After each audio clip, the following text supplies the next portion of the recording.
আসসালামু আলাইকুম ওয়া রাহমাতুল্লাহি ওয়া বারাকাতুহু। আপনাদের সবাইকে আমার নতুন চ্যানেলে স্বাগত জানাই। যারা আমার ইসলামিক দোয়া চ্যানেলটি পছন্দ করছেন তারা অবশ্যই একটি লাইক এবং সাবস্ক্রাইব করে পাশে থাকবেন। আমরা অনেকেই নজরগ্রস্ত হয়ে পড়ি, হঠাৎ কারো নজরে জীবনটা যেন ধ্বংস হয়ে যায়।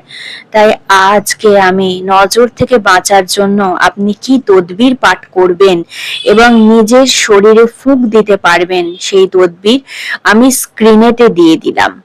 অনেক সময় হয় চাকরি পেয়েছি, কাউকে বলে ফেললাম, নজর লেগে গেল, চাকরিটা চলে গেল, শরীর হয়ে গেল অসুস্থ। অনেক সময় নজরগ্রস্ততার কারণে আমরা ভুক্তভোগী হয়ে পড়ি। এই নজরে তদবির যেটা স্ক্রিনে দেখতে পাচ্ছেন সেটা পড়ে আপনি পানিতে ফুঁ দিয়ে খেতে পারবেন, নিজের শরীরে ফুঁ দিতে পারবেন।